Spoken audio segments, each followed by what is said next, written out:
series of Annie's Annuals and Perennials, and today we're going to show you how we here at the nursery plant containers, which is pretty different than you see in gardening magazines in general. In gardening magazines, you'll see a pot that's about this big, right?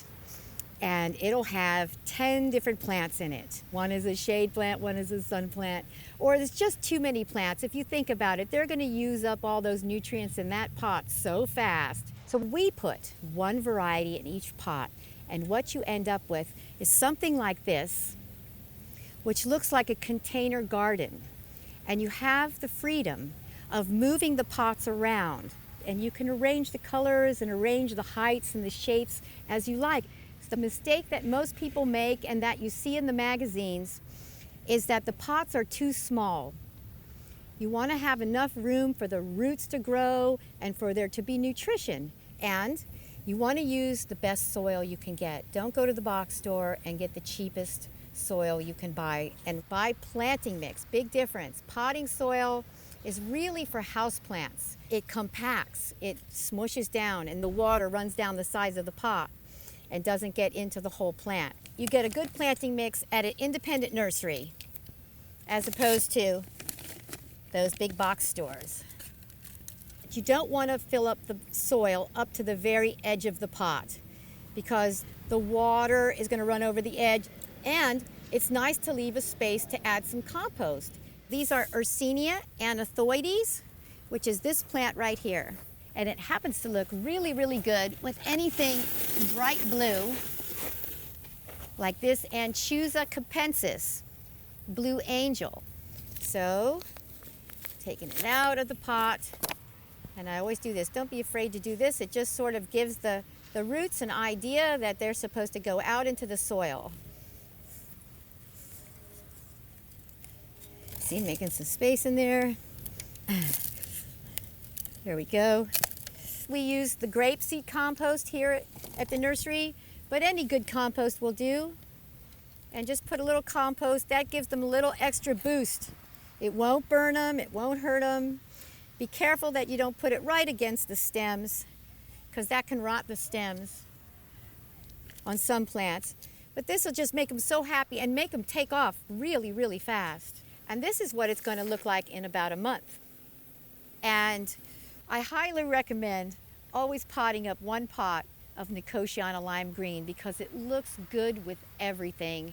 It blooms for a very long time. You can cut it back and it will bloom again. It's just so super simple, and it makes everything around it look even better. And this is the size pot I would use for Nicotiana lime green. If you have a tall plant, 3 feet tall, something that big would go in a pot no smaller than this.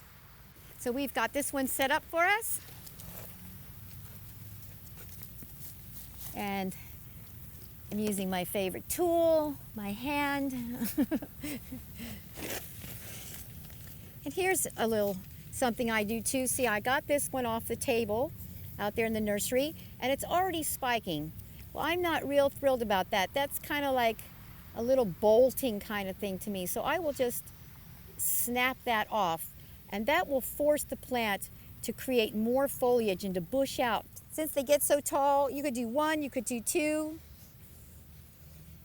But the trick is that they have plenty of root room, and the roots will stay nice and cool in this big pot, and they've got plenty of nutrition.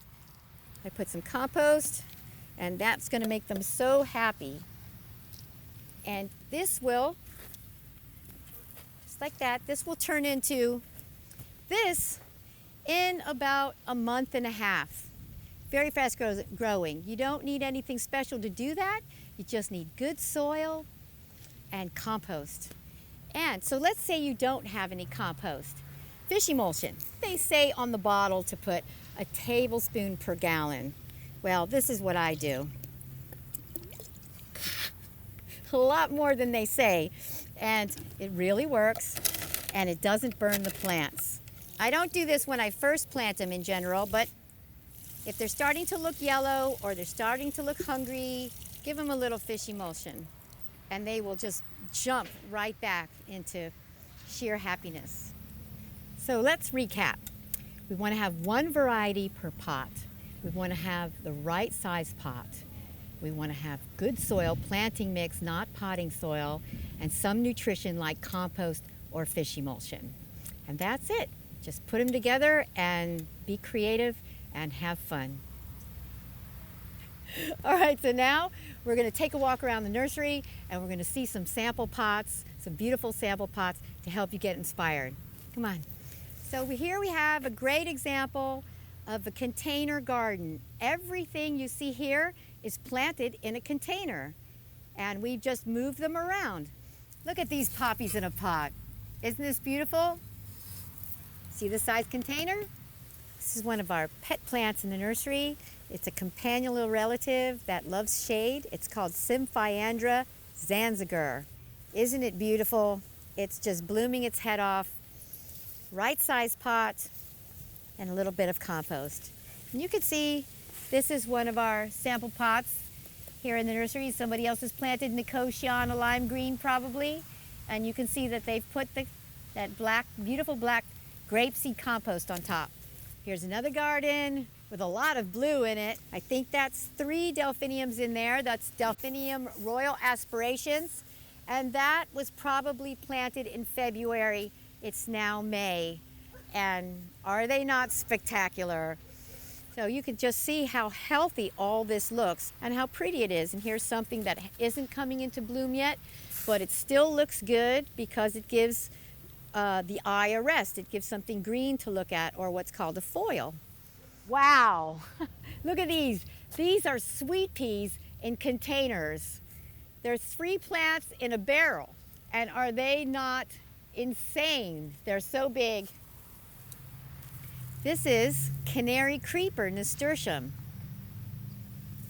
And the reason it looks so good is look at the size of that basket. Can you see that in there? And people are always telling us that their hanging baskets look terrible. That's because the ones you get at the garden centers and even at nurseries are just like this big, which dry out really fast. But if you put them in a nice big pot, your plants will go nuts like this.